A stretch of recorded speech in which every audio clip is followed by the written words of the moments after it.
Yeniden merhaba. Erdal Er ile özel yayına kaldığımız yerden devam ediyoruz. Evet, stüdyoda yeni iki konuğumuz var. Siyasetçi Nursel Aydoğan ve gazeteci yazar Sefkan Kobani. Devam edelim. Evet değerli izleyenler, arkadaşlar da söylediler. Mazlum Abdi'nin konuşması. Şimdi önce onu izleyelim, ardından biz programa devam edelim. Gelek şehitdan, birindardan gelime koşber. Çok şehit verdik. Yaralarımız oldu. Halkımız Göcet'i, şehitlerimizi anıyoruz. Yaralarımıza şifa diliyoruz. Direnişçi halkımızı selamlıyoruz. Biz Şam'a gitmeden önce, yarın gitmeden önce bu konuyu tartışmadan önce birkaç konuyu halkımıza anlatmak istedim. Şunu söylemek istiyorum. Bu savaş üzerimize bir baskı olarak başlatıldı. 4 Ocak'ta Şam'da Şam yönetiminde bir toplantımız oldu. Birçok toplantımız yapıldı. En son Hevler'de yapıldı. Bu savaşın önünü almak istedik ama bu savaş, bu saldırı birçok güç tarafından planlandığı için ısrarla bu üzerimize bu savaşı, bu saldırıları gerçekleştirdiler.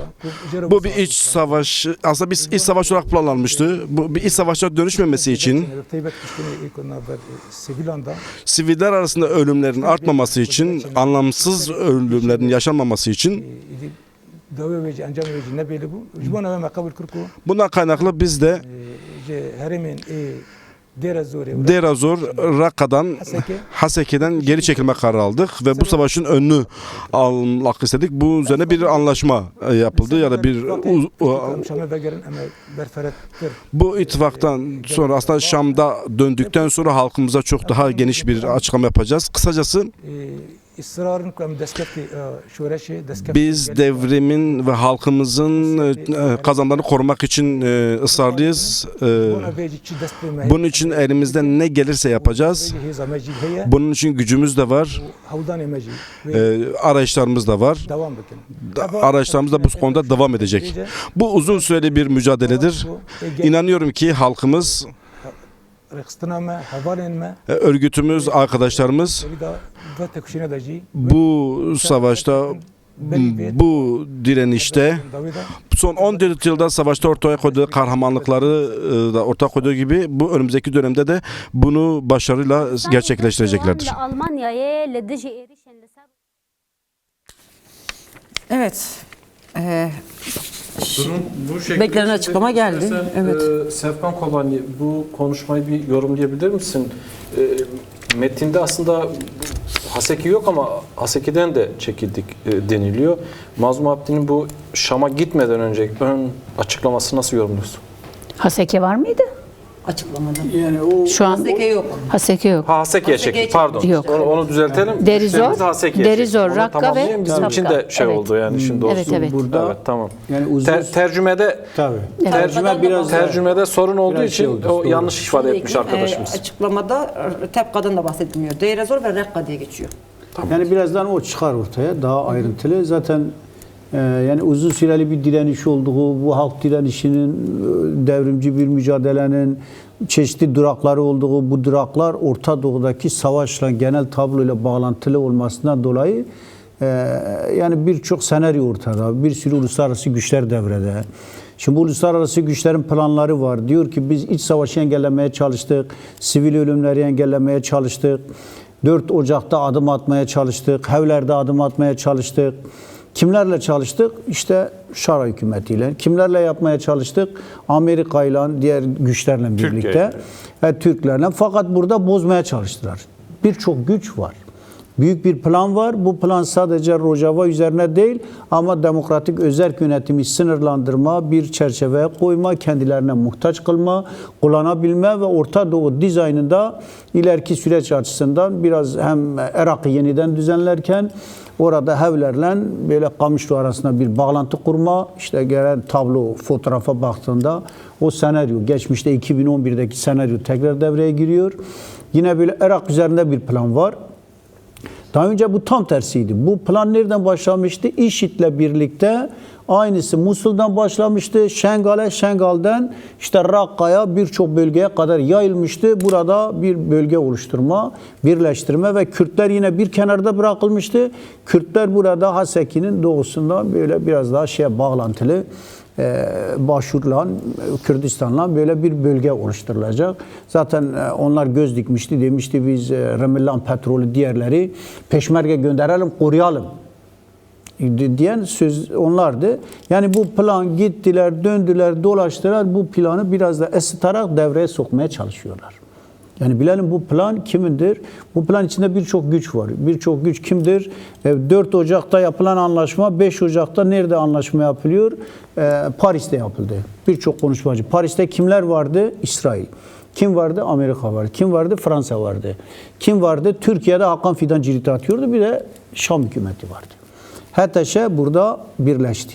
Mesela HTŞ kimle taviz verdi? HTŞ Golan'ı vererek ver Golan'ı, al Şeyh Maksut'u, birçok Kürt bölgelerini, ver Guta'yı, al Halep'i ya da daha önceki Afrin'i. Aynı siyaset Türkiye'deki saray aklıyla bu sefer ver Güney Suriye'nin birçok kontrol noktasını, burada bu şekilde Kürtlere yönelik yapacağın tüm yönelimlerin diğerinde göz yumacağız. Niye göz yumacağız? Çıkarları var. Uluslararası güçlerin çıkarı var. Hatta DAEŞ gibi bu sefer Irak'a yönlendirme. Irak'ta bir bölge açılmıştı Şia güçleri. Bu sefer Haçlı Şabi'ye karşı ileriki kullanma. Muqtada el-Sadr bunu kullanıyor. Fakat esasında da tabii Kuzeydoğu Suriye'deki halkların yönetimi, oradaki demokratik Urus, Arap-Kürt ittifakını bozma. Yani iç savaş nedir? Kürt-Arap savaşı çıkacak. Kürt-Arap savaşı sıçrayacak. Giderek Başur'a sıçrayacak, birçok bölgeye sıçrayacak. Ve bu savaş giderek birçok alanda siviller katledilmeye. Yani sonuçta sivillere yönelecek, iç savaşa dönüşecek. Aynısını senaryoyu Şeyh Maksut Eşrefiye'de de yaptılar. Yani bu plan çok kapsamlı bir plandı. Bu planı boşa çıkartabilmek için atılacak adımlar sağduyulu, böyle öngörülü olabilecek, kısmi adımlar geri adım atmış gibi çıkacak ortaya. Bazı kazanımlardan geri adım atma, bazı kazanımları şu anda geçmişte tabii bedeller vererek oldu. Acılar var. Böyle halk kolay kolay kabul edemiyor, sindiremiyor. Halkın herkeste bir tepki var. Biz de Kobani'de kalırken de gördük. Biz daha Rakka'ya da gittik. Oradaki birçok bölge, Tapka'da da halklar arasında yani böyle bir kin, intikam yok. Önder Apo için imza toplanırken Münbiş'te 100 bin, 110 bin insan imza verdi Arap halkından. Rakka'da binlerce insan Önder Apo için Tapka'da imza verdiler. Fakat ne yapılıyor? Kışkırtılıyor. Şu anda milliyetçilik temelinde Arap ve Kürtler arasında bir iç savaş varmış. Kürtlere yani öyle bir çatışmaya dönüştürülüyor. Bu bir senaryo. Bu senaryo neydi? Milliyetçilik temelinde Orta Doğu'da halkları birbirine bırak, mezhepçilik temelinde birbirlerine bırak, çatıştır, böl, küçült, kendine muhtaç et. İşte siyaset budur. İngiliz siyasetidir. Bu Amerikan, İsrail siyasetidir. Niye Amerika ile ilişki kurulmuyor? Zaten Amerika içinde sabahtan akşama kadar Tom Barak'la oturuluyor, kalkılıyor. Uluslararası koalisyonla Haseki'de diğer yerde birlikte hareket ediliyor.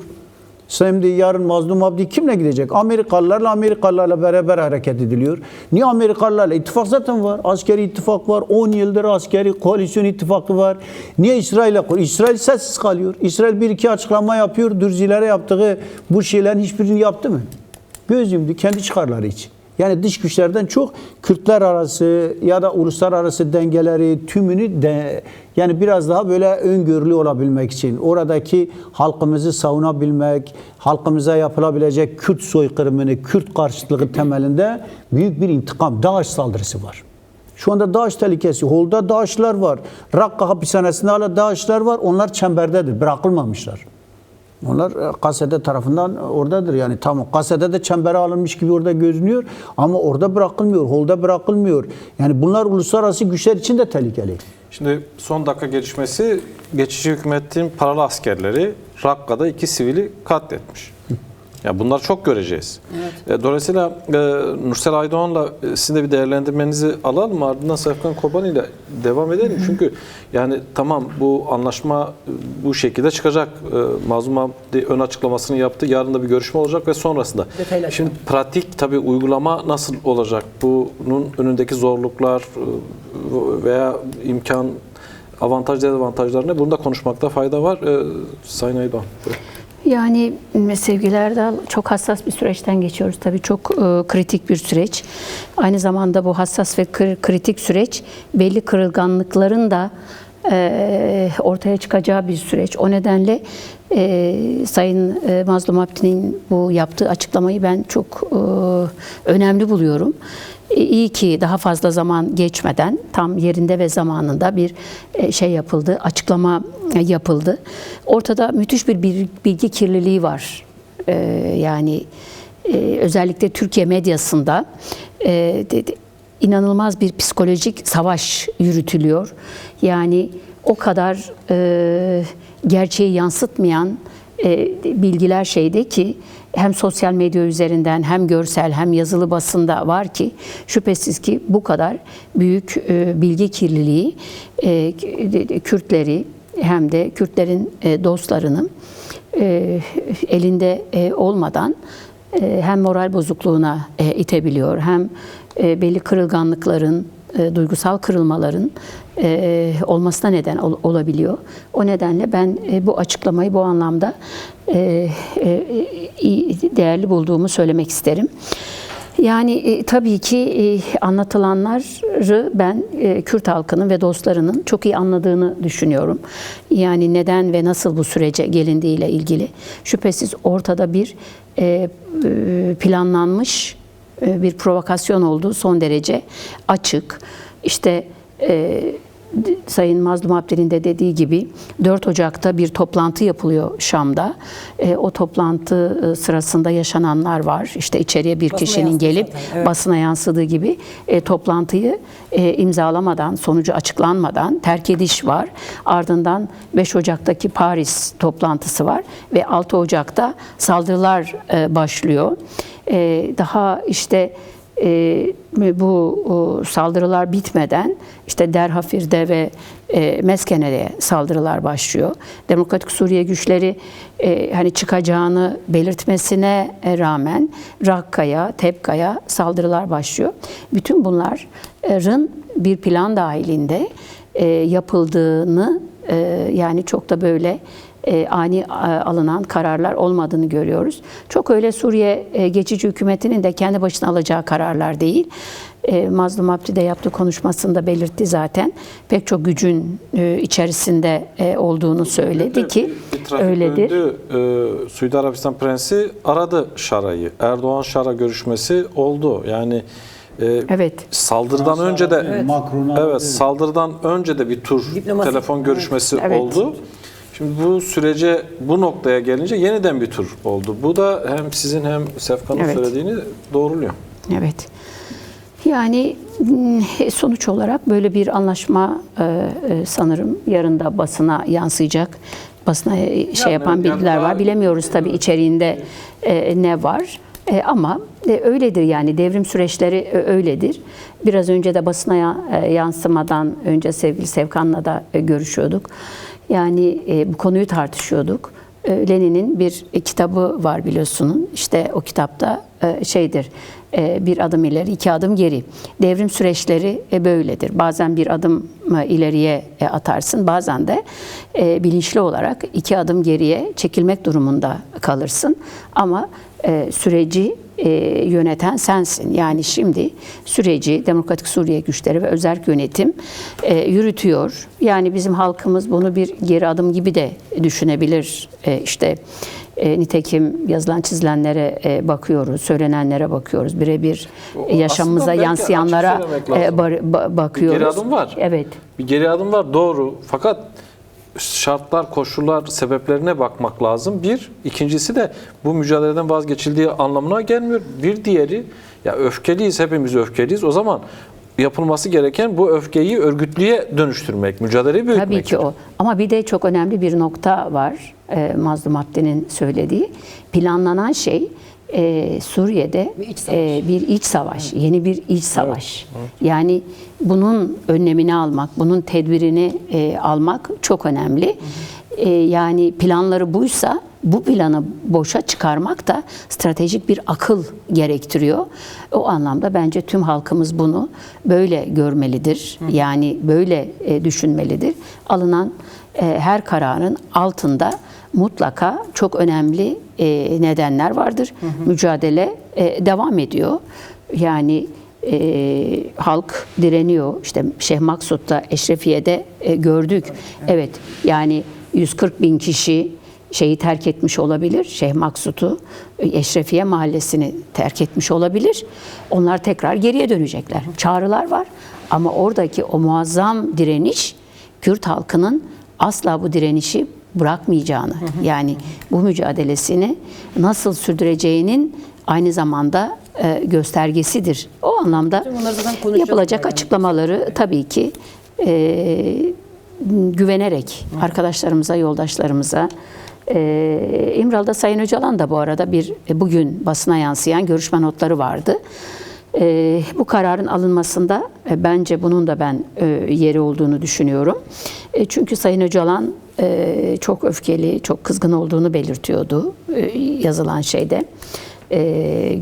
Yani görüşme not bildirisinde. Yani Suriye'de artık savaşla bir noktaya gidilemeyeceğini, dolayısıyla artık müzakere, görüşme, diyalog yoluyla bu meseleyi çözmenin dışında bir yol olmadığını, dolayısıyla oradaki güçlerin, yani hem özerk yapının hem de Demokratik Suriye güçlerinin müzakereyi, diyaloğu esas alması gerektiğini ifade ediyor ki bence görüşme notlarından yansıyanlardan da hareketle Sayın Öcalan'ın görüş ve düşünceleri de esas alınarak Sayın Mazlum Abdi de bu açıklamayı yapmıştır diye düşünüyorum. Tabii biz bir de günlerdir Eşrefiye ve Şeyh Maksut'a yapılan saldırılarla beraber ne oluyor sorusunu sorulmaya başlandı. İşte basın taranıyor, Rojava'dan işte gazeteciler bağlanıyor ama sürekli bir yani Eşrefiye, Şeyh Maksut'tan sonra işte Darfur ve devam edilişte bu geri çekilmelerle beraber ne oluyor sorusu hep soruluyordu. Evet diyorduk, uluslararası bir konsepte benziyor vesaire. Şimdi ilk defa doğrudan Rojava'dan, gazeteden doğrudan bu işin bir muhatabı bir açıklama yapmış oluyor. Evet, başka güçler vardı. İsimleri vermemiş olsa da başka güçler olduğunu söylüyor ve amacı çok açık bir şekilde söylüyor. Bir iç savaş amacı vardı. Hani biz ne oluyor sorusunu sorarken aslında bunun da cevabını burada vermiş oluyor. Bir iç savaş amacı vardı ve tek bir şey değil, çok yönlü bir konsept olduğu ortaya çıkıyor. Biz de bunun önüne geçmek Tuğba, için... yani hakikaten bu teşhis çok önemli.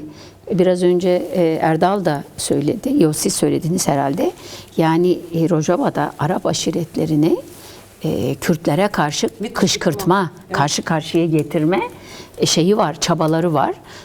Nitekim belli yerlerde şey yapmışlar zaten. Arap aşiretlerinin saldırıları var. İşte Tapka'da şey vardı, kadın heykelini parçaladılar. Evet. Sağa sola saldırıyorlardı. Yani bir zemin var. İç savaşın oluşmasıyla ilgili bir zemin var. Evet. Yani, şimdi bundan sonrası için ne oldu, her şeyi tükettik mi, yok bitti mi sorusu, kaygıları vardı esasında. Şimdi Mazlum Abdi diyor ki biz diyor devrimi ve devrim kazanımlarını koruma konusunda ısrarcıyız ve bu gücümüz var diyor. Yani esasında Rojava olarak, Kürtler olarak bir kez daha oradaki tutumu ortaya koyuyor. Yani az önce sen programı başlatırken dedik ya, bu anlaşma ne kadar uygulanır, ne olur, o sahadaki pratiği ne olur? Yani onların bu ortaya koymaya çalıştığı savaş konseptinin karşılık bulup bulmayacağı meselesini de konuşmak gerekiyor esasında. Onu işte bir Sevkan Kobani'nin ona bir Evet. açıklık getirmesi gerekiyor. Sebebi şu, bu gerçekten orta vadede, yani sonuca baktığımızda kısa, orta veya uzun vadede dondurulmuş bir çatışma mı, kalıcı bir çözüm mü, mevcut tabloya baktığımızda bunun bir kalıcı çözüm üretmesi mümkün mü? Yani sadece mesele Gazze'de ya da Rojava Şam meselesi değil ki, çok boyutlu, çok katmanlı bir tabloyla karşı karşıyayız. Şunu da ekleyeyim. Aynı zamanda dün Jolan aynı zamanda bir kararname yayınladı. Ve böyle derin, çok katmanlı bir sorunu bir kararnameyle aslında işte Kürtlerin dilinin ulusal olduğu vesaire vesaire. Şimdi bunu da ekleyerek belki tamamlamak lazım. Çünkü onu da böyle yap demişler, evet. Öyle yapmışlar. Evet, onu da üzerine ekleyerek belki. Yani şarayı getirenler, Edip'te çıkartıp hazırlayanlar, bu senaryoyu hazırlayanlar tabii önüne belli hedefler koyuyorlar. Onlara göre yeniden dizayn nasıl olacak? Hangi bölgeler Sunni, İhvani ya da Selefist olacak? Bu güçler Orta Doğu'da daha sonra nasıl kullanılacak? Nasıl bir dizayn yapılacak? Çatıştırma hangi güçler arasında olacak? Bir mağduriyet durumu yaşanıp uluslararası güçlerin müdahalesi nasıl sağlanacak? Senaryolar içerisinde senaryo olurken bazı halklar kurban edilecek.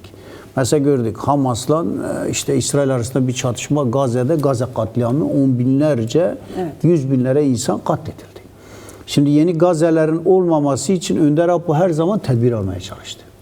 Neydi? Milliyetçilik temelinde çatışmalar yeni Gazze'yi körükler. Mezhepçilik temelindeki çatışmalar yeni Gazze'leri körükler. Ne Sunni Alevi çatışmasına girmek, ne Kürt Arap, daha sonra Kürt Türk çatışmasına girmemek. Bu temel şey. Bu yapılan oyunları boşa çıkartmaktır. Provokasyonları boşa çıkartmaktır. Önder Apo niye halklar kardeşli diyor? Halklar niye kardeşli diyor? Çatıştırılmayalım, yeni Gazze'ler olmasın diye. Yoksa 10 binler, 100 binler yerle bir edilecek, halklar kurban edilecek. Bunun içerisinde uluslararası güçler de istediği gibi cirit atacak. Kurban edilmemesi için önü alınmaya çalışılıyor. Halklar arasında kardeşlik, ittifak derken böyle müzakereyle, diyalogla çözme. Mantıklı bir şekilde kurban edilmeden bu süreci doğru bir şekilde yönlendirebilme. Önder Apo onun için diyor müzakere edin. Çatışmadan ama kazanımlar, devrim kazanımları tabii korunacak. Devrim kazanımları sadece şey değildir, ideolojiktir, fikridir, bir projedir, kadın hakları, kadın özgürlükçü temelindedir. Oradaki tüm sistem bunu gerektiriyor. Buna göre kazanılmış olan bu devrim değerleri küçük bir yer. Kubani'de bir mahalle kaldı. O mahalleden tekrardan filizlendi, birçok alana yayıldı. Kale bir bölgeye sıkışmıştı, bir mahallede kalmıştı, küçük bir yerdi. Ama o devrim değerleri öyledir, kazanımları öyledir. Bir anlamda belki özgürlüğe, demokratik değerleri yönelimler olabilir, kısa bir süre geri çekilebilir, çöllerin, dağların derinliklerine inebilir, böyle geri çekilebilir bir süreç ama tekrardan alevlenir. Bu alevlenmede o emperyalist güçlerde planları tümünü yerle bir eder. Bunun için ne gerekiyor? Büyük bir irade, büyük bir bilinç, büyük bir bağlılık, mücadeleyle, ruhla bağlı olmak, cesaretle bağlı olmak. Küçük bir güçleri yenilecek değil, sürekli kazanacağız. Bunları yenilgiye uğratacağız. Bu uzun süreli bir mücadeledir, uzun solukludur. Yani yeniden Orta Doğu dizayn edilirken halklar kurban ediliyor. Sudan'dan Yemen'e kadar kurban edilmeyen 10 binler, 100 binler Filistin halkı, Kürtler de yapılmak.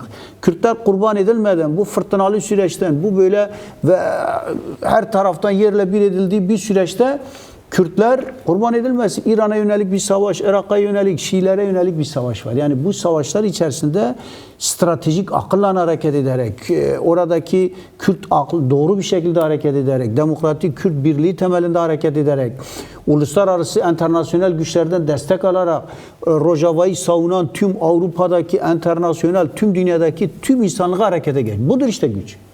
Bu devrim kazanımıdır. Şimdi bunun için Avrupa'da herkes harekete geçecek. Kürtler bütün topyekun harekete geçiyor. Herkes korumak için harekete geçiyor. Bak nedir o? Şara bile Almanya'ya gidemiyor. Niye gidemiyor? Büyük bir tepki var, öfke var. Avrupa'ya var. Avrupa 620 milyon verirken Almanya onu çağırırken Kürtlere katliam yapıyorsun diyor. Cesaret edemiyor gitsin. Almanya'da yaptığımız eylemliklerde en fazla Almanlar bizimle birlikteydi. Tabii. Hatta bazı eylemlerde Almanlar bizden daha fazlaydı. Biz dedik yani kendi kitlemizi toparlayalım bu böyle olmuyor diye. Tabii büyük tepki var yani. Gerçekten Tabii dünya ki. insanında. Bunun için Kürtler yalnız kaldı, Kürt'le kaldı. Bunu bizi ihanet ettiler, bunlar bizi bıraktı. Kimse kardeşimiz değil, bu değil, şu değil. Bizi böyle yapmak için zayıflatmaya çalışıyorlar. Bu psikolojik bir savaş, algı operasyonu. Virgül Rojava'ya gidelim. Gazeteci arkadaşımız Enes Yıldız bizi orada bekliyor. Son durumu bir özetlesin bu saat itibariyle. Enes Yıldız merhaba, yayınımıza hoş geldin. Merhaba, iyi yayınlar diliyorum. Çok teşekkürler. Şu saat itibariyle nedir durum? Bir özetleyebilir misin? Mazlum Abdi'den açıklama bekleniyordu. O açıklama geldi. Dolayısıyla bir ateşkes kararı da var. Bununla ilgili açıklama yapıldı. Bu sahada uygulanıyor mu? Yani ilk işaretler gelmeye başladı mı? Ya da çatışmalar var mı? Devam ediyor mu? Genel bir durumu özetleyebilir misin? Şimdi her şeyden önce yani 15 dakika önce Mazlum Abdi'nin açıklaması oldu ve açıklamayla beraber Rakka'da çatışmalar devam ediyor. Yani birçok yere çatışmalar devam ediyor. Ateşkes ihlali de devam ediyor. Mazlum Abdi'nin çok önemli açıklamaları vardı. Mücadelemiz sürüyor diye ve devam edecek. Aslında şeyi anlatmaya çalışan mesajında şunu anladı. Savaşı durdurmak için çok çaba harcadık. Her yerde yapılan toplantı, orada da birçok görüşmeler yapıldı. Fakat çatışmalar devam ediyor. Yani 100.000 çetenin Kuzey Suriye'ye girme, birçok yeri işgal etme, sivilleri katletme, böyle durumlar yaşanıyor ve Deir ez-Zor'dan Tişrin'e kadar çalışmalar devam ediyor. Birçok kente çatışmalar var. Demokratik Suriye güçleri birçok yerden bu saldırılara cevap veriyor, karşılık veriyor. Fakat ateşkes ihlali de devam ediyor. Ateşkes tamamıyla sahada, yani Kuzey Suriye'de yürürlüğe girmiş değil. Çatışmalar çok yoğun. Şunu diyebilirim, yani Demokratik Suriye güçleri komutanı Mazlum Abdi şunu söyledi. Aslında bu çatışmalar ya da bu saldırılar daha önce planlanmış saldırılardı. Yani Halep'te başlayan saldırılar tamamıyla Kuzey Suriye'de yayıldı ve bu planlanmış saldırılardı aslında. Mazlum Abdi şunu söyledi, yani açıklanmasında biz devrimin kazanımlarını koruyacağız. 2012 yılından bu yana biz Kuzey Suriye'de bütün cihadist gruplara, bütün DAEŞ çetelerine karşı büyük bir mücadele verdik, büyük şehitler verdik ve bundan sonra bu devrim kazanımlarımızı koruyacağız diye mesajı da vardı. Kendi gücümüze dayanarak bunları belirtti aslında. Ve sahadaki gelişmelere de bakarsak çatışmalar aslında yarın durumlar biraz daha belli olur. Hem çatışmalara ilişkin hem de Şam'da yapılacak görüşme ilişkin. Burada Kuzey Suriye halkı da direniyor, ayaktadır. Cephelerde büyük savaşlar veriliyor, ciddi bir mücadele yürütülüyor. Bu önümüzdeki günlerde belli olur. Şimdi bazı şeyler söylemek belki şimdi yerinde olmaz. Fakat şöyle bir durum var. 12 maddeye ilişkin de ileriki süreçte, yani önümüzdeki günlerde buna ilişkin de farklı bir açıklama yapılacağını söyledi. Evet. Enes, çok teşekkürler. İyi akşamlar diliyorum. Sağ ol. İyi akşamlar, iyi yayınlar diliyorum. Şimdi Sevkan, şöyle bir durumla karşı karşıyayız o zaman. Yani Mazlum Abdi'nin yaptığı açıklamalar, Enes'in söyledikleri, yine farklı yorumcuların işte aktardıkları var. Bu anlaşmalarıyla birlikte karşılıklı bir taviz verilmiş. Yani öncelikli madde zaten birinci maddede ateşkesin sağlanması. Fakat önceki ateşkes uygulamalarından şöyle bir deneyim oldu. Yani Tişrin Barajı'ndaki ateşkes, 1 Nisan Halep, işte Şeyh Maksud Eşrefiye mahallesinde varılan anlaşması sonrası, hatta Ali ve Dürzi bölgelerini de katarak söyleyeyim, bunlara uygulanmadı. Yani sahada güç mü getirilmiyor? Yani işte 100.000 güçten söz ediliyor ve bunların çoğu da talancı. Neredeyse tamam. Bir disiplin içerisinde de hareket etmiyorlar anlaşılan. Yani salmışlar böyle insanların içerisine. Bu durum karşısında yani o zaman çatışmalar bir sonraki savaşa kadar ertelendi mi diyeceğiz? Ne diyeceğiz? Yani bu nasıl bir tabloyla karşı karşıyayız burada? Yani aslında çatışmaların devam ettiğini belirtiyor. Çünkü bu çeteler birçok güce bağlı, içeride, dışarıda değişik güçler tarafından kullanılan cihadist, uluslararası düzeydeki tüm güçler şu anda burada. Yani burada Uygur'undan tut, Tacik'ine kadar, Çeçen'ine kadar tüm Arap ülkelerinden katılan dünyanın tüm cihadistleri burada, bu barbar IŞİD'in kalıntıları her şey içerisinde birleşerek Türkiye tarafından da desteklenen bu güçler Kürt katliamı yapmak istiyor. Şimdi burada böyle Kürt soykırımı var. Şimdi orada temizlik yapmaya çalışıyor. Birinci, ikinci Dünya ve Birinci Dünya Savaşı'nda Ermenilere yapılan, İkinci Dünya Savaşı'nda İsrail'e yapılanın bir benzerini fırsat bulurlarsa bu barbar güçler tarafından yapılma. Onun için koruma, savunma. Yani savunmasız olmaz. Topyekun bir savunma içerisinde. Topyekun bir direniş içerisinde. Deir ez-Zor'dan diğer birçok alana kadar şu anda direniyor. Ve bu çeteler saldıracak. Halkı katletmeye çalışacak. Provokasyon. Çok büyük bir provokasyon da var. Provokasyon amacı ne? Alevileri oradaki Kürtleri katledecek ya da sivilleri ya da Arapları böyle göstermeli Araplar katledilmiş gibi gösterecek, onlar katledecek. Sonra Araplara saldırıyor, sonra Kürtlere saldırıyor. Böyle büyük bir çatışmayı körükleyebilecek. Şam hepsini kontrol etme. Şam da yapıyor körüklemeyi. Türkiye Devleti özellikle bunu planlıyor. Türkiye Devleti norm dışı devleti olan bir güç sürekli bu çatışmalarla Kürtleri boğmaya, tavizler verdirmeye, diyor ya savaşla, baskıyla masada istediklerini imzalatmaya. Devlet Bahçeli diyor ya bunlar imzalanmalı. Bunlar dışında yok. Bunun dışında kabul Bir etmeyeceğiz. de zorla olabilecek iş Tabii, mi yani? yani Barış böyle. zorla mı tesis edilecek? Yani Hakan Fidan'ın dediği Zorla mı hayata geçirecek? zordan anlıyorlar, zorla yapacağız. Hakan Fidan ve Devlet Bahçeli'nin konuşmalarını çöz. Bu olayın arka planında ne yapılmak istediği, nasıl planlandığı, nasıl yaptırılmaya çalıştığı ve bunların kontrolünden çıkarak, uluslararası güçlerle, tombarak, gidip Yaşar Güler'le görüşüyor, gidip Berzani'lerle, diğerleriyle bir taraftan herkesten görüşerek bunu organize ederek diyor bunu uygulaması çok zor. Çünkü maddeler uygun değil. Maddeler böyle yapılan açıklamalardan diğerlerinin uygulanması eğer öyleyse tabii. Şimdi bundan dolayı tabii buna karşı oradaki korunmalar, güç dengesi nasıl olabileceğini, yarın uygulamada ortaya çıkabilecek sorunların daha kat ve kat artacağını, yarın savaşın hangi yöne doğru gidebileceğini kestirmek zor. Şara'nın bile orada oturmasının mümkün olamayabileceğini, yarın öbürsü gün vilayet işte ihvancılarla selefistlerin birbirine çatışabileceğini, değişik güçlerin burada bunu planlayanlar tabii. bir sonraki adımı da planlamışlar. Yani onun için çok öyle belirli bir plan uygulanacak Mazlum istedikleri Abdi gibi gider Bir zor. kez daha evet. Verelim mi? Bir kez daha evet. Arkadaşlar eğer hazırsa bir kez daha biz Mazlum Abdi dinleyelim. Da buradan Türkçesini de.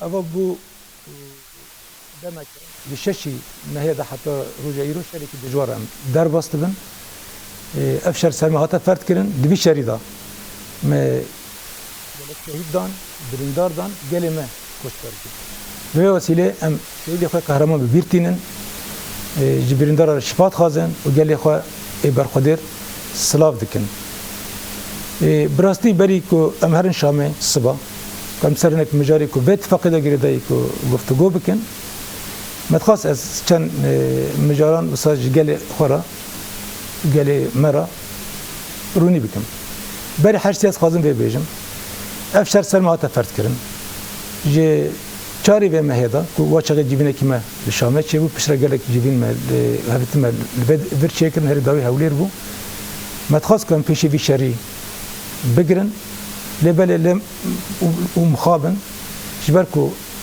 افشر هاتو بلان كرن جي طرفي جالك يزاندا وجبروا باصرار سر افشر سرما هاتا فرد كرن ام بيشتن روجايرو جبوناكو افشر نبي شركي نافقا كو جرو بساتو بلان كرن وجبوناكو اف كشتن زياده چنه بتيبت كشتن ايكونا بر سيفيلاندا وكشتني بيه معنا كوزيدا تشنبه وشارك بيشي و يدي داوي ويجي انجام ويجي نبي لبو وجبونا ما قبل كركو ام جي هرمين اي دير الزوري ورقي بكشن حسكه والبيشي في شري بقرن وسر اساسي اتفاق قاطع شكرا از خازن بي بيجم لسر مجاري اتفاقي فيشتكو ام شامه بقرن ام برفرتر جالي خورا باقن لب كرتاي ام خازن بيجم كو ام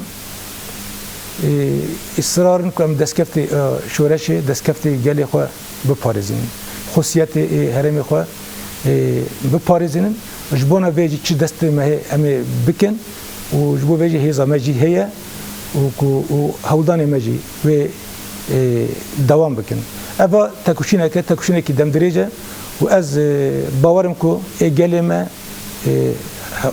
رخصتنا ما حوالین ما و وی شریدا و تکشینه داجی وکی کو شردا سرکتن بری و دوا 14 سالین داویدا ادوا تکشینه نه کو دست بکری ادوا داجی سرکت اسپاس. Evet şimdi hemen Türkçesinde şöyle. Mazlum Abdi diyor ki 6 Ocak'tan bu yana bir savaş içerisindeyiz. Bu savaş bize dayatıldı. Birçok şehit ve yaralımız var. Şehitlerimizi anıyoruz. Yarın Şam'a gitmeden önce halkımıza bir takım açıklamalarda bulunmak istedim. Her şeyden önce bu savaş bize dayatıldı. Bu savaşın büyüyüp bir iç savaş olmaması böyle bu yönde hazırlanmıştı. Büyümemesi için büyük bir iç savaşın önüne almak için Raqqa ve Deir ez-Zor'dan çekilme kararı aldık. Sonuna kadar kazanımlarımızı koruyacağız. Elimizden geleni yapacağız. Buna gücümüz var. Bu bir direniş. Nasıl geçmişte kalan 14 yılda başardıysak bundan sonra da başaracağımıza inanıyorum. Şam'dan döndükten sonra yapılan anlaşmanın içeriğine dair açıklama yapacağız. Açıklamanın özeti bu. Şimdi hem bu anlaşmayı da konuşalım. Çünkü işte yine tekrar diyeceğiz ama pek çok gücün varlığından söz ediliyor. Yani evet, güçler belirtilmiyor. Biz yapılan görüşmeler nihayetinde bir yoruma vararak Amerika, İsrail vesaire var diyoruz.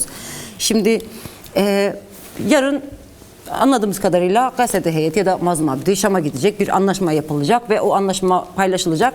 Şimdi daha önce de anlaşmalar yapıldı. Uygulanabilirliği işte 10 Mart anlaşması bir yıl, yani Aralık'a kadar dediler ve pratiğe geçilmedi ki şimdi bu anlaşmanın hakikaten Suriye'yi düşündüğümüz zaman çok renkli, kimlikli bir yapısı içerisinde onların anlaşmasının hayat bulma durumu ne olacak? Yani hakikaten bir karşılığı olacak mı bunun sahada, Rojava'da, Suriye için?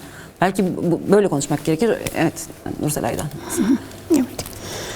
Yani bu bir devrim süreci tabii ki. Her şey olabilir. Hani diyorlar ya, bu hamur daha çok su kaldırır diye.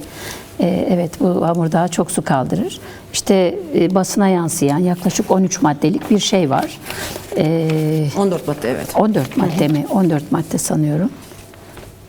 Evet, 14 maddelik bir ne diyelim buna, mutabakat var. İşte imza atılmış. Sanırım yarın Mazlum Abdi bunun hakkında şey yapacak. Kamuoyunu bir bilgilendirme yapılacak. Yani bu mutabakata bakıldığında çok fazla Türkiye koktuğunu görüyorsun. Yani ben öyle diyorum. Sanki hele bazı maddeleri okuyunca kesinlikle diyorum bunlar şeye kadar, yani noktasına virgülüne kadar Türkiye'de yazılmış, getirilip ellerine verilmiş. Onlar bu mutabakata koymuşlar. Çünkü zayıf halka da burada evet. Türkiye gibi görünüyor. Aslında onu da ekleyeyim. Erdal bir önceki konuk arkadaşlar Evet. sorduğunda. Bu metnin iki tarafına uygulanması, kabul edilmesi durumunda Türkiye'nin tırnak içinde orada bir varlık gerekçesi olmayacağına göre Türkiye orada kalmaya devam edecek mi yani mesela? Edecek tabii ki. Şöyle, eğer Kürtlerin öz yönetimde ısrarları devam ederse orada Türkiye kalmaya devam edecek. Bence Yani Kürtler şimdi vazgeçse de kalacak. Kürtler gerçi vazgeçse de kalacak dediğin gibi. Yani orada Bir bari yani bir özerklik, bir öz yönetim, yani bir statünün oluşmasını asla Türkiye istemiyor.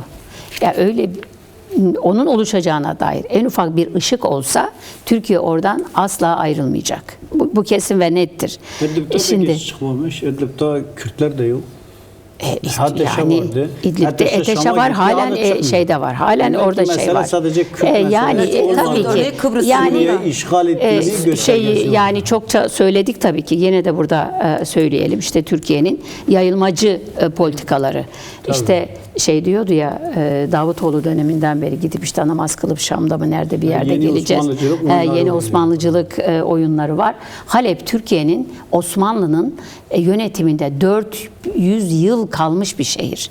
400 yıl Osmanlı yönetiminde olan Halep kenti Birinci Dünya Savaşı ile birlikte Suriye'ye devrediliyor. Yani şimdi böyle bir durum var. Şimdi bu yeni Osmanlıcılık hayalleri olanlar halen diyorlar biz Halep'i alabilir miyiz? İşte o bölgeyi tekrar Türkiye'ye katabilir miyiz? Bunlar hep konuştuğumuz, tartıştığımız şeyler tabii. Ama ben biraz önceki konuyla ilgili şunu söylemek istiyorum. Şimdi burada bir şey var, madde var. Diyor ki işte PKK unsurları şeyden çekilecek. Bunun taahhütünü vereceksiniz diyor şeye. Yani Demokratik Suriye güçlerine ve özerk yönetime. Yani çok tuhaf bir şey gerçekten. Arkadaşlar da söylediler. Şimdi 8 Aralık 2024'te Jolani başa getirildiğinde Suriye ordusu diye bir ordu mu vardı? Hala yok bu arada. Ordu dağılmıştı. Bu toplama ordu oluşturuldu. Arkadaşlar da söylediler. Ordunun içerisinde Suriyelinin dışında herkes var. Her şey var. Yani sanki bütün bunlar kendilerinde yokmuş gibi tek sorun bir grup PKK'li belki vardır. PKK çektik diyor güçlerini. Nursel Aydoğan şöyle Evet. bir ek yapayım, katkı Evet. sunayım. Şara Amerika Birleşik Devletleri'ne gittiğinde yaptırımlar kaldırılacak, Şara Sezar yaptırımları yabancı savaşçıların çıkartılması şartına bağlanmıştı. Böyle de bir şart var. Tabii şart vardı orada. Evet.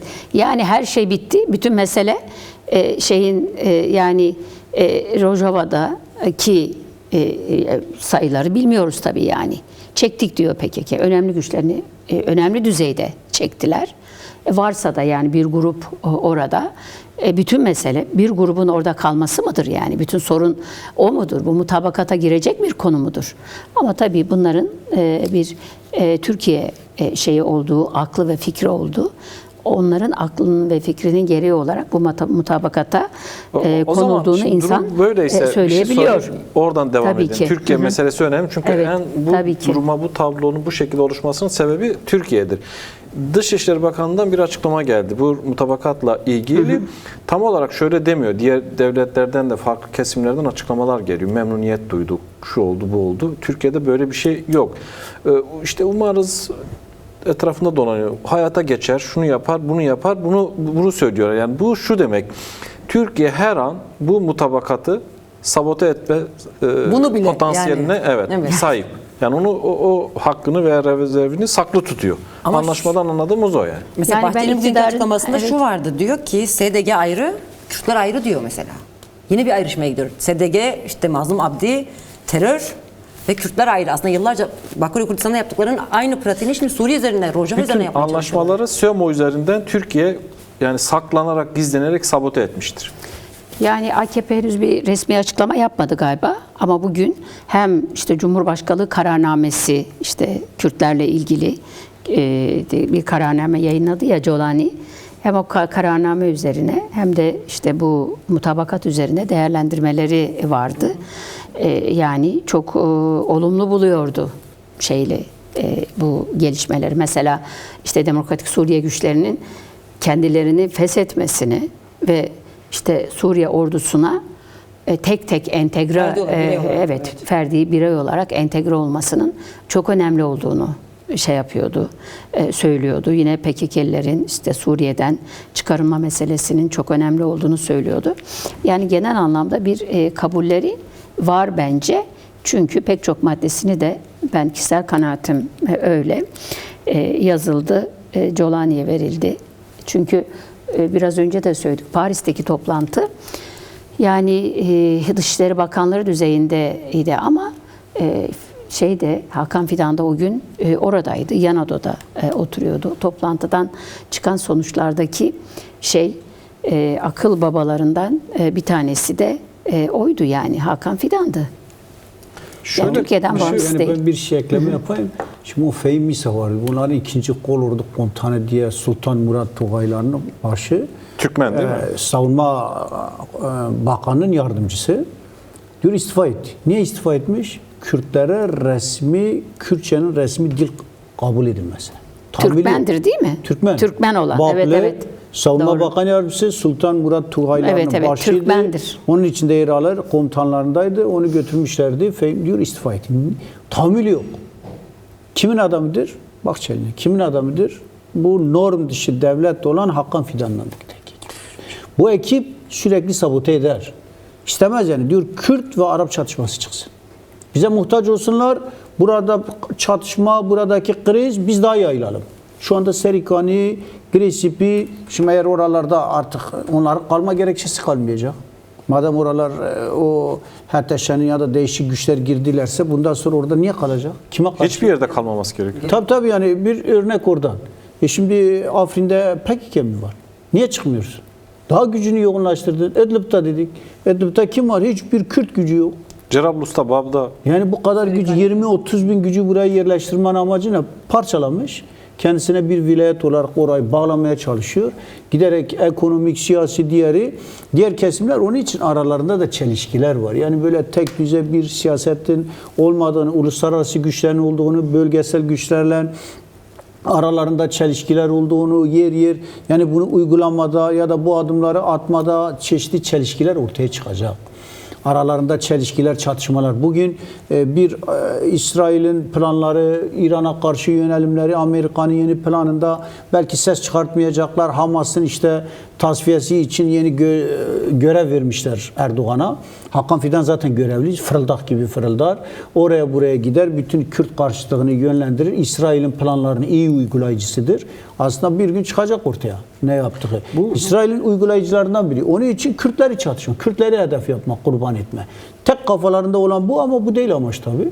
Yani sıranın onlara geleceğini de biliyor. Yani sen Kürtleri kaybettirirsen bu strateji kaybetme. Şimdi Araplara kaybettiriliyor. Arap toplumu Türkiye tarafından Türk işgalciliği yeni Osmanlıcılığın hedefidir. Şimdi Suudi Arabistan, Araplar, Selefistler bunu kabul eder mi? Hani Suriye Arap Cumhuriyeti'ni parçalayan, bölen, bir tarafta İsrail'e bir tarafta Türkiye peşkeş çeken. Yani böyle bir durum var. Karışık bir durum. Suriye'nin birliğini savunan bu. Evet, hem Nursel Aydoğan hem Sefkan Kobani sana sorayım. Şimdi genel olarak gözlemciler diyorlar ki bu maddeler, yani bu maddelerin uygulanması ayları hatta yılları alır. İşte Irak örneği de veriliyor. İşte Kerkük bu 140. madde örnekleri de veriliyor. Ya bugünden yarına hayata geçebilecek bir durum değil. Yani işin içinde birçok tabii faktör var. Çok katmanlı bir mesele. Buradan devam edersek Sefkan Kobani ya da Nursel Aydoğan ikiniz de yani artık serbest tartışalım. O bakımdan ikinizden söz ediyorum. Yani bu kolay mı bu Sefkan bugünden yana halen hadi mesele hal oldu. Yani sadece şimdi bu çatışmayı durdurma, bu planı boşa çıkartmak için sen bir süreci zaman önemli. Evet. Şimdi Orta Doğu'da bugünün 24 saat çok önemli. Orta Doğu'da yarının bir sabahın ne getirebileceği, değişkenliğin ne olacağı belli değil. Irak'ta ne olabileceği, bunun İran'da hatta Türkiye'de, Kıbrıs'ta ne olabileceği belli değil. Doğu Akdeniz'de ne olabileceği belli değil. Bir anda Kafkasya'da çatışmaların körüklenebileceği, yani belirsiz bir yer. Kaotik bir durum. Şu bu kaotik durum içerisinde zaman ve zamanla birlikte kendini örgütlemek, ittifaklar sağlamak, kendini güçlendirmek, savunma pozisyonunu daha fazla, ilişkileri, çelişkileri görerek onlara göre adım atmak, diplomatik olarak, siyasi olarak, uluslararası alanda tümünü devreye sokmak gerekiyor. Şimdi böyle bir süreç. Kırılgan bir süreç ama kırılgan süreçle birlikte belki kısmi geri çekilmeler gibi görülebilir. Tabii öyle bir durum var ama bu daha ileriki süreçte hem Başur'da hem Rojlat Kürdistan'ında belki daha farklı bir durumda Türkiye'de yansıyacaktır. Yani böyle şimdi sen bir şey kaybettirmeye çalışırken bu Türkiye'de daha büyük kaybettirmeye yol açar. Kürt'e kaybettirirsen sana döner. Kürtlerle çatışmaya girersen Türk-Kürt savaşına dönüşür. Araplarla böyle olur. Ya da şu anda Şam hükümeti de zayıf. Şimdi Şam hükümeti Kasede'ye muhtaç. Oradaki alanlara, oradaki öz yönetim, oradaki o özerk yönetimin oluşturduğu sisteme muhtaç. Kendi kadroları yok. Kendilerini yönetebilecek bir pozisyonda değiller. Kendi kendilerini idare edebilecek şu anda değişik güçlere muhtaçlar. Şimdi bundan dolayı bu işte karşılıklı bir değişim, müzakere, dönüşüm, onlar da kendi eli güçlenecek. Türkiye karşı biraz daha diyecek işgalci güçler var, çıkaralım. Hadi Suriye'nin birliği. Tombarak diyor 2 tane komutan, 2 güçlü lider yan yana geldi. Şimdi bu işin içinde garantör devlet kim? Amerika. Amerika güçleri orada. Uluslararası koalisyon orada. DAEŞ'e karşı güçler orada. Fransa işin içinde. İngiltere işin içinde. Bu güçler hepsi orada. Ve bu işin içinde garantör olarak imzaları olması. Tombarak tümünün içinde. Yani bu metinde bağlayıcı bir uluslararası garantörlük pozisyonu yok. Böyle gösteriyor ama yarın onlar içerisinde ne olduğuna dair daha ayrıntılı açıklamalar olacak. Bugüne kadar hiç garantörlükte doğrudan Amerika ben varım demedi. Sadece görüşmeler olduğu zaman orada hazır bulunuyordu. Yani ki bu son 4 Ocak görüşmesinde de işte Şeybani gelip diyor ki Amerikalılara siz çıkın diyor. Yani bir garantörlük durumu yok. Sadece orada bulunma hali var. Destek var, garantörlük resmi olarak yok. Yani bugüne kadar da olmadı esasında. Yani. Yine şimdi ne var orada? Şimdi Haseki'de yine Kuzeydoğu Suriye'nin içinde Amerikan askerleri var, uluslararası güçlerin askerleri var. Ordu gücü var, CENTCOM orada. Yani CENTCOM'un olması demek nedir? Müdahil olmasıdır. Şimdi işin içinde orada. Çeteler gelirse orada. Orada hala hol kampı var, çete diğerleri var. Yani daha değişken, daha kaotik bir ortama fırsat vermemek için bu güçler de devreye girmek zorunda. Girmişler şu anda. Şunu ekleyebilir miyim? Bugüne kadar Amerika'nın Suriye'deki bütün varlığını hep şöyle tanımlıyordu. IŞİD'e karşı ben ortaklık üzerinden Kürtlerle yürüyorum diyordu. IŞİD'e karşı mücadele etmek için oradayım. Sürekli bunu söylüyordu. Yani Esad döneminde de o iç savaşın olduğu dönemde Esad devrildikten sonra da hep aynı şeyi söyledi. Şimdi bu anlaşmada yanlış hatırlamıyorsam IŞİD'le mücadele meselesinin kontrolü vesaire rejime yani Şam'a, Gölen hükümetine bırakılıyor. Dolayısıyla şunu mu anlıyoruz? Bu şu demek, IŞİD'le mücadele kontrolü demek oradaki IŞİD'lerin bir Gölen'in altında bir orduya dönüşmesi demek esasında. Yoksa bir mücadeleye dönüşmeyecek. Çünkü başındaki kişi aynı. Bu durumda Amerika bu söylemden mi vazgeçti? Yani orada IŞİD'le mücadelenin zaten orada bulunma alanı oydu. Bulunma meşruiyetini oradan yakalıyordu. Şimdi o zaman buna ihtiyaç yok mu? IŞİD'le mücadele edeceğim şeyine ihtiyaç duymuyor mu artık bu durumda? Ya da Amerika'nın hedefi esasında İran'a yönelmek iken oradaki bir karmaşa Amerika'yı nasıl çıkarına gelecek şu anlamda? Çünkü o odaklanmış İran'a gideceğim derken Suriye'de yeniden bir kaosun olması anladığım kadarıyla şu anki en azından Orta Doğu'daki duruma baktığımız zaman biraz onun önünü alacak, zorlayacak bir duruma dönüşüyor. Yani o metin biraz da Türkiye tarafından yazılmış, noktasına, virgülüne kadar önlerine konulmuş bir metin gibi çıkıyor ortaya. Yani biraz öyle yani tamam bazı dengeler diğerleri hesaplansa da şimdi Türkiye'nin amacı neydi? Diyor ki Kase'de güçleri uluslararası koalisyon DAEŞ'e karşı mücadele ettiği için vardı. Eğer biz bunu gerekçelerini ortadan kaldırır, bu cezaevlerini DAEŞ'in yerine biz yani geçici Şam hükümetini koyarsak Ürdün'le yapmaya çalıştılar, Irak'la, Suriye'yle 4 ülke birleşti bunu yapmaya çalıştı. İşlevseller hükümeti. Niye şimdi Amerikalı senatörler diyor ki biz DAEŞ'e karşı bunları tamam terbiye etmek için kullanacağız ama buradaki DAEŞ'leri bunlara verip bizlere karşı kullanmasına müsaade etmeyeceğiz. Dikkat etse hemen onlara kontrolü verilmemiş. Hala o konularda Rakka'nın içindeki bile kontrol onlara verilmemiş. Uluslararası güçler hala bu konuda hassaslar. Dengeler tamam ilerisi için kullanırlarsa değişik gerekçeler ortaya çıkarsa ama bu konuda onlara hemen devretme, Türkiye'nin istediği her şey onların elinde olsun öyle bir durum yok. Yani hemen DAEŞ'lar diğerleri onlara teslim edilmedi. Zaten DAEŞ'lar hepsi hücreler geliştirildi. Bir tarafta da Amerika vurmaya çalışıyor. Aslında orada belki Nursel Aydoğan da görmüştür. Bir maddesinde DAEŞ hapishaneleri orayı koruyan güvenlik güçleriyle birlikte entegre edilecek. Savunma Bakanlığı veya yani onlar o personel değiştirilmiyor. Orada demek ki bir tedbir almışlar, güvenmiyorlar. Yani bir güven sorunu da var. Çünkü oradan belki devam edersiniz Nursel Aydoğan. Amerikalı askerleri öldürdüler. Yani birinci devre değil mi? Yani bir tabii. işte IŞİD'e karşı bir şey yapacak, bir toplantı yapacaklardı. İlk yaptıkları iş Amerikalılar askerleri öldürmek oldu. Yani bence IŞİD konusundaki hassasiyetleri halen devam ediyor. Bakın Tepka'da kilise hapishanesi vardı. 3 gün önce hapishanedeki DAEŞ'lileri Mazlum Abdi başka bir yere naklettiklerini söylediler. İsim vermediler nereye yaptıklarını. Şimdi biz biraz önce dedik ya bu planlı bir saldırıdır diye. Demek ki bu planlı saldırı yani bu saldırıyı yapan güçler tarafından bilindiği için ve Tepka'da bu Suriye ordusunun eline geçeceği için 3 gün önce hapishane boşaltılıyor. Kilise hapishanesi başka bir yere götürülüyor. Yani bu kadar hayatta tesadüfler vardır ama bu kadar da tesadüf olmaz. O nedenle hani böyle Amerika ve orada işte DAEŞ'e karşı koalisyonu oluşturan güçlerin yani DAEŞ sorunu bitti. Yani biz artık başka bir işe bakmalıyız gibi düşünceler olduğunu sanmıyorum. O tehlike de orada devam ediyor zaten. Şimdi bu anlaşma kısa zamanda hayat bulur mu bulmaz mı? Vallahi bulmaz. İşte yani 10 Mart Sözleşmesi ne zamandan beri tartışılıyor. Bu da böyle olacak tabii. Şimdi mesela dikkat çeken bir şey var burada. İlk maddesi diyor ki ateşkes sağlansın tamam. Diyor Kase'de Fırat'ın doğusuna geçsin. Yani işte Deir Zor ve Rakka Suriye hükümette teslim edilsin. Zaten Demokratik Suriye güçleri teslim ettiler. Fakat burada bir şey yok yani. Kürtler anlaşılan o ki Rojava sınırları içerisinde tutulmak istiyorlar. Yani Rojava sınırlarının dışarısında Kürtlere bir yaşam alanı bırakılmayacak. İşte Halep demografik yapısı bozulmaya çalışılıyor. Tamamıyla Kürt bölgelerine taşınsın diye de yapıldı bu operasyon aynı zamanda. Yani 140, 150, 160 çeşitli rakamlar var.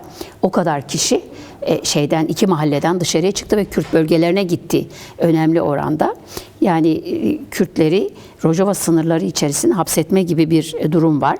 Madem öyleyse şimdi Kürtler de diyecekler ki madem biz Rojava'da kendimizi sınırlıyoruz, o zaman Serekaniye'yi almamız lazım. Afrin'i almamız lazım. Bu sözleşme içinde olmayabilir ama Afrin'de biz size Afrin Serikani de var diyor, çözümüne yönelik Çalışılıyor. çalışıyor ama ne yapıyor? Yani ne yapacak? Onu isteyecekler tabii. Tabii. Verilir verilmez. Şimdi Türkiye verecek mi? Türkiye bütün gücüyle Afrin'e yerleşmiş. Postane müdüründen tut kaymakamına kadar hepsi Türkiye'den, hatta Türk lirasının geçtiği bir yer. Türk bayraklarının olduğu bir yer. Özgür Suriye Ordusu denen o uyduruk ordu, kimlerden oluştuğu bilmeyen bir ordu Türkiye'nin kontrolünde. Yani şimdi hemen verecek mi? Dolayısıyla bu anlaşma öyle çok çabuk da böyle hayata geçecek. Yani Şam hükümetinin de elinde değil onu uygulama. Tabii ki yani, Yani bir demek ki anlaşma sürü maddesinde şey var. diğer güçlerin içinde olduğunu ispatlıyor. Evet, tabii bir sürü uluslararası güçlerin Yani önümüzde daha orada aslında uzun şeyi bir yol var. Onu Tabii anlıyoruz. ki. Çünkü 10 Mart'tan bu Tabii yana ki. gerilim vardı sürekli. Türkiye diyordu ki bak ben oraya girerim. Hakan Fidan bunu söylüyordu. 10 Mart'tan beri bu tartışmalı şey oluyor. Şimdi yeni bir anlaşma olacak. Önümüze gelecek ki tekrar gerekirse Türkiye eliyle bir şekliyle bunun gerilimi uzun zamana yayılacak gibi Sonra anlaşılıyor. şöyle bir mesele de var. Şu anda DAEŞ'in en iyi konumlandığı yer İdlib. İdlib dediğimiz yer 1 milyon nüfuslu bir yer. Ve şu anda orası Suriye geçici hükümetinin kontrolünde olan bir yer bile değil. O tamamen oradaki bu işte DAEŞ ve türevlerinin yönettiği böyle kapalı bir bölge olarak duruyor. Yani burasını, o bölgeyi şey bilmiyor mu? ABD bilmiyor mu? Diğer uluslararası güçler bilmiyor mu? Ama şimdilik orası öyle bırakılmış bir durumda. Şimdi şeyden, Demokratik Suriye güçlerinden sanki Esad'dan kalan Suriye ordusunun subayları kasedenin içindeymiş gibi onların isimlerini istiyorlar. Sözde bu mutabakatta diyor işte sizin elinizde bulunan bütün Esad'dan kalan askerlerin bize adını soyadını vereceksiniz. Kürtler belki gelip katılmıştır. Kürtleri Özgür Suriye Ordusu'na, hükümetine hepsi şara bile onların adamları. Tabii yani. Senin amcan o kadar işler yaptı. Onlar katılır yani. Niye katılmasın? Evet. Şimdi kasedenin de şöyle bir şey söyleme hakkı yok mu? Sizin de elinizde bize karşı savaş yürütmüş, HTŞ'den tut işte çeşit isimlerle kendini tanımlayan bir sürü radikal İslamcı örgütler var. Onların içerisinde bir sürü isimler var. O zaman siz de onların isimlerini yayınlayın. Biz de onları savaş suçlusu olarak vereceğiz. Yani bizden nasıl isim istiyorsanız biz de sizden isim istiyoruz diyecekler yani. Öyle değil mi? Şimdi Esad'ın askerleri suç işlediler de bu DAEŞ'liler suç işlemedi mi orada yani? Bu başlık bu kadar yeterli. Evet. Şimdi diğeri, biz bunları konuşuyoruz fakat şu saatlerde bile Sefkan Kobani, Avrupa'nın çok yerinde eylemler var. Yani yarın da planlanmış eylemler var. Şara Almanya gezisini iptal etti ama Tertip Komitesi bunun devam edeceğini söyledi. Gerekçesi de bu ziyareti Alman devleti iptal etmedi veya davetini geri çekmedi. İptal eden Jolani. Jolani kendisi. Evet. İşte bu Kürtleri daha nasıl yapabilirim, ne kadar katledebilirim herhalde. Bununla meşgul olduğu için yani böyle bir durum. Yani işte, aslında Almanya benim iptal etmem lazım diyene kadar bizim eylemleri sürdürmek gerekiyor. Birçok faktörü konuşabiliriz. Evet. Uluslararası güçler, herkesin bakış açısı veya pozisyonu farklıdır. Türkiye kendisine burada pozisyon aradı. Anlaşmaların veya işte ateşkeslerin hayata geçmemesinin en temel sebeplerinden biri de Türkiye'de. Yani sürekli sahada da pozisyon kazanarak veya toprak kazanarak veya el değiştirerek bazı şeylerin avantajlarını arttırmak istedi. Bu da görülüyor. Bu esas mesele de Rojava devrimi özgüce dayandı. Bunu Sefkan Kobani daha iyi bilir. Dolayısıyla bu protestolar, ulusal birlik refleksi veya ihtiyacı ortaya çıkan bir tablo da var. Yani burada bunu nasıl değerlendiriyoruz? Yani Kürt siyasi hareketleri, siyasi partileri nereye oturur bundan sonrası? Şimdi yani Kürtlerin varlık yokluk sorunu, Kürtlerin kendisini nasıl meşru bir şekilde 21. yüzyılda bu Orta Doğu dizaynında var edeceğinin bir varlık yokluk mücadelesi. Şimdi bu Suriye'de olurken bu tüm Kürtleri etkileyecek. Eğer Rojava'daki devrim kazanımları, oradaki Kürtler diğer halklarla oluşturduğu bu devrim kazanımlar eğer korunamazsa, savunamazsa bu tüm Kürt halkının var olan kazanımlarını, varlığına yönelik büyük bir soykırım saldırısına dönüşür.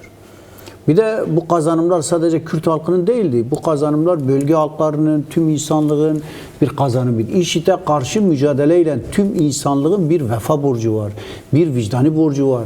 Tüm insanlık buna bu kadar bedel veren bu halka karşı yani bunlara borçludur. Şimdi özellikle de Kürt halkı bu dönemde seferberlik ruhuyla, Kobani ruhuyla, çünkü halka karşı büyük bir barbarlar ordusu var. Şimdi bu barbarlar ordusu şu anda Kürt halkına karşı büyük bir katliam yapmak için her tarafta kendisini kat kat fazlalaştırarak, elindekini güçleri fazlalaştırarak, DAEŞ nasıl geldiyse Şengal'e diğerine bunun gibi etrafını sarmış. Daha önce Kobani küçüktü. Kobani bu sefer hem Kobani'yi de çembere alarak, yarın öbürsü gün ortaya çıkacak. Bu harita Kobani çembere alınmış. Kobani böyle yem olarak, yani Kobani sürekli tehdit eder bir durumda. Yine Cizre'den Haseki bölgesine karşı sürekli tehdit edecek bir pozisyon var. Şimdi bunu ortadan bertaraf Ona bir açıklık edebilmek getir. için... İşte Kobani ile hattı kesildi mi? Tabii yani şu anda 20 kilometre var galiba. Şu anda yani büyük ihtimalle Aynı İsa'dan, yani Aynı İsa şu anda kalmıştı. Aynı İsa'dan eğer Rakka arası da bu çeteler tarafından, çünkü Rakka'dan çekilince Aynı İsa Rakka'ya bağlıdır. Tel Aviv de Rakka'ya bağlıdır. Bu bölgelerden çekilme demek oraların kontrolünün bu çetelerin eline geçmesine. Yani bu anlaşma uygulandığı zaman da öyle, ama de facto olarak da bu yolların kapandığı, çetelerin yani birçok alana gittiğine yönelik. Şimdi burası ne anlama geliyor? Kobani gibi bir alanın çembere alınmasına. Sürekli nasıl diğeriydi. Şimdi bu Kürtler açısından ne anlama geliyor? Kürtlerin ulusal birliğinin Kobani ruhuyla birleşmesinden cesaret edemez ama sürekli olarak tehdit eder. Bundan dolayı bu dönem Rojava'ya Kobani ruhuyla sahip çıkma, Şengal ruhuyla sahip çıkma, oradaki o büyük bir ulusal demokratik bilinçle sahip çıkma, Kürtler arasındaki dayanışma, hangi oyunlar olursa olsun, hangi çıkarlar temelinde tüm başvur halkının Rojava, Rojlat, mesela Rojlat'ta mücadele ediyor de ayağa kalkmış diyor, Rojava ve Rojlat birdir. Kürt halkının birliğidir. Şu anda internasyonel dayanışma Avrupa'da bütün herkes biliyor. Yani buradaki kazanımlar, devrimin kazanımları, kadının kazanımıdır. Tüm halkların internasyonel kazanımıdır. Tüm Türkiye'deki sol, sosyalist, devrimci güçler bunun bilinciyle ayakta olmalı. Özellikle Kürt halkı şu anda herkes, hepimizde 7'den 70'e kadar tüm insanlık, tüm akademisyenler, sanatçılar, bu mücadele içerisinde bedel veren, bu mücadeleye sahip çıkan tüm dostlarıyla topyekun bir seferberlik durumda. Bu saldırıların önünü alır. Bu saldırıların Kürt halkına karşı yapmak istediklerinin, devrime karşı yapmak istediklerinin önünü alır, savunur. Savunma hattını genişletmek tüm dünyaya. Avrupa'ya, dünyanın her tarafında, şu anda Berlin'den tutalım tüm Avrupa'ya kadar bu uygulanan saldırıların önünü almak gerekiyor. Evet, son 10 dakikamız. Yani belki tam da Aynı buradan konuyla kapatmak, devam etmek aynı buradan lazım. kapatmak gerekiyor. Az önce belirttik. Yol uzun. Mücadele devam ediyor. Dolayısıyla Rojava'da Kürdistan'ı direnenler direniyor. Biz onlar adına tabii ki konuşmayacağız ama biz burada bulunduğu her yerde olanlar adına belki bir şey söyleyebiliriz. Yani önümüzde zorlu bir süreç var ama bu süreci nasıl yürütmek gerekir? Belki bunu konuşmak gerekir. Tabii ki Rojava'da direniş devam ediyor ama Sevkan da söyledi tabii ki. Rojava direnişi sadece Rojava'da direnenlerle değil, onları destekleyenler sayesinde de kazanılmış bir direniştir. Ben öyle düşünüyorum. Yani artık Kobani dünyada en tanınan bir kenttir. Mesela 1 Kasım Dünya Kobani Günü var. Dünya Kobani Günü'nde Kürtlerden daha fazla, Kürtlerin dostları, dünyadaki devrimciler, sosyalistler, demokratlar, herkes o gün sokağa çıkıyor. Kobani devrimini, Rojava devrimini sahipleniyor. Şüphesiz ki bu çok önemli bir nokta. Yine Sevkan da belirtti tabii ki bu devrimi korumak yani dışarıdan bizim yürüttüğümüz mücadeleyle de ilgili bir durum. Yani dışarıda ne kadar mücadele yürütülürse bu işler böyledir yani. Mücadele bir ruhtur. Herkes birbirinden inanılmaz derecede etkilenir. Bir Almanya'da işte Jolani'nin gelişiyle ilgili yarın Berlin'de, Bonn'da yapılacak eylemler Kobani'deki, Haseke'deki, Cizre'deki halkta çok büyük bir moral motivasyon yaratacak. Yani direnme ruhunu geliştirecek, yani mücadele ruhunu yükseltecek. Yani böyle herkes birbirinden aldığı güçle, moralle, destekle bu mücadeleyi sürdürecek. O nedenle tabii ki nerede olursak olalım, bu mücadeleyi hep birlikte sürdürmek birinci derecede sorumluluğumuz ve görevimiz. Şimdi bir saldırı var Rojava devrimine yönelik. Yani biz biliyoruz yani bütün bu saldırılar aslında oradaki sisteme, modele yöneliktir. Yani bugün egemen güçler içinde Türkiye'de olmak üzere öz yönetim sistemini kabul etmiyorlar. Niye kabul etmiyorlar? Yani bu çok önemli bir şey. Bakın federasyonu kabul ediyorlar. Hemen yanı başımızda işte federasyon var başvurda. Gerçi onu da sıraya koymuşlar anladığımız kadarıyla. Ama onu kabul ediyorlar bakın. Ama özelliği kabul etmiyorlar. Bir bölünme projesi olmamasına rağmen demokratik sistemi kabul etmiyorlar. Niye kabul etmiyorlar? Çünkü öz yönetim özgür birey yaratıyor. Örgütlü yurttaş yaratıyor. Özgür bireyin, özgür yurttaşın, özgür toplumun egemenler kendileri için ne kadar büyük bir tehdit olduğunu görüyorlar, biliyorlar. O nedenle bu sistemi, bu modeli kabul etmiyorlar. Tüm saldırılar bu nedenledir. Yani Kürt halkı da, Rojava'da direnen Kürt halkı da bunu çok iyi biliyor. Saldırılar ne kadar büyükse direniş de o kadar büyük oluyor. Yani 2012'de Özgürlük Devrimi 19 Temmuz'da ilan edildi. İlan edildiğinden işte günümüze kadar artık 14 yıl geçti. 14 yıldan beri orada bir devrimin inşası var. Kadın özgürlükçü bir devrimin inşası var. Gerçekten örgütlü bir toplum, özgür kadın, özgür erkek, özgür genç yaratıldı. Bu toplum, bu örgütlü toplum direniyor. Yani orada artık ben diyorum özgürlük tohumu ekildi, bu tohum yeşerdi. Artık bunu kimse kurutamaz yani. Ne kadar müdahale ederlerse etsinler, ne kadar saldırırlarsa saldırsınlar, insan gücü her şeyin üzerindedir. Her şeyin üzerindedir. Belki yok edebilirler ama insan orada o örgütlü yapısıyla, o bilinçli yapısıyla var olduğu müddetçe yani 10 sene sonra o devrim orada tekrar yeşerecektir. Bu nettir. O nedenle düşünmesi gereken biz değiliz aslında. Düşünmesi gereken bütün bu planları, saldırıları yapanlardır. Bu yöntemle sonuç alamayacaklar. Alamazlar. Yani yapılacak tek şey var. Oturup konuşmak ve bu meseleyi çözmek. Yani hem şey için, halklar için hem de ülkelerin kendi çıkarları için artık bu şart ve gereklidir. Sayın Öcalan bunu her gün söylüyor. Artık karar onlara kalmış. Biz yürüdüğümüz yoldan dönmeyiz. Biz bu mücadeleden vazgeçmeyiz.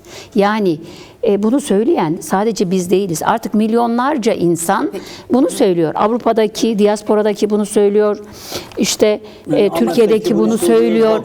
Herkes bunu söylüyor. Ve şöyle bir şey de var Tuğba. Benim gördüğüm şey şu. Kürtlerin 2 kırmızı çizgisi var. Biri Kürt Halk Önderi Sayın Öcalan, diğeri de Rojava'dır. Bu iki kırmızı çizgi asla başka bir renkle yer değiştirmez. Bunu dost düşman herkes böyle bilsin Şunu diyorum. ekleyeyim. Yani dünyanın şu an ne dediği, işte El-Kaide'yi çıkardılar BM'ye, Gazze'de soykırım işlendi, işte Venezuela başkanı haydutça bir şekilde kaçırıldı. Sessizlik vardı yani. Ama bütün bunlara rağmen doğrudan direniş yerlerinden biz Mazlum Abdi'den şunu duyduk, söyledi. Yani direniş yerlerinin halk şunu diyor, biz direneceğiz. kazanımları koruyacağız. 14 yıl öncesi nasılsa, çünkü 14 yıl öncesi de bunlar yoktu ama 14 yıl önce bu direnişi sağlatan, özellikle Kobani zaferini getiren Kürt halkının birliğiydi ve halkların dayanışmasıydı. Bir kez daha o ruhla ne olursa olsun, ki dediğim gibi direnenler diyor ki biz direneceğiz, kazanımları koruyacağız, o gücümüz var diyorlar. Bizim için de esas pusula budur bu anlamda. Ve bu direnişi bulunduğumuz her yerde büyütmek ve bu direnişi örgütlülüğü yükselterek Rojava kazanımlarını buradan koruyabildiğimiz katkıyı da buradan sağlamaktır. Herkes bulunduğu yerden bunu yapabilmesidir. Özellikle Bakuri Kürdistan, Türkiye'de yani Sarıldan Ruyla, çağrılar var, seferberlik var. Orası Türkiye'yi etkileyecek. Türkiye üzerinde de tüm bu katliamcı, soykırımcı siyaseti etkileyecektir. Türkiye kendisine korkuyor. Ateşin onu saracağını biliyor. Kürtlere soykırım ona da yansıyacaktır. Ondan dolayı böyle biraz sessizleştiler. Biraz öyle siyasetini değiştirmeye çalıştılar. Özel savaş, psikolojik savaşa ne oldu ne olmadı değil. 7'den 70'e öz savunmaya katılalım. Gidip Rojava'da, diğerinde öz savunmayı güçlendirmek, katılmak, güçlendirmek, bu barbarlığa, vahşete karşı sınırları aşan 7'den 70'e Türkiye'li devrimciler dünya internasyonel dayanışma, destek verme, hem dünya çapında demokratik siyasal alanda hem de Rojava içerisinde safları, öz savunmayı daha da güçlendirme sürecidir. Sefkan Kobani çok teşekkürler. Nursel Aydoğan çok teşekkürler. Tuğba söz sende. Evet, hakikaten teşekkür ediyoruz. Önemli bir günde gerçekten de çok değerli fikirler, görüşler. Yani en azından konuşabilmemiz gereken her şeyi konuştuk diye düşünüyorum. Bu daha konuşacağız. Evet. Biz teşekkür ederiz. Sana da teşekkür ediyoruz Erdal. Gerçekten Ben teşekkür bugün ederim. beraber yürüttük programı. Değerli izleyenler, bizden bu kadar. Evet, biz Rojava'dayız. Evet, arkadaşlarımızın söylediği gibi Rojava bizim kırmızı çizgimizdir. Ve o direniş, o mücadele devam edecek. Biz direnenlere ve kendimize, mücadelemize güveniyoruz, güveneceğiz. Bu dirençle, bu kararlılıkla sonuna kadar Rojava devrimini yaşatacağız. Kadınların öncülüğünde yaşatacağız. Haftaya tekrar görüşmek üzere, hoşça kalın.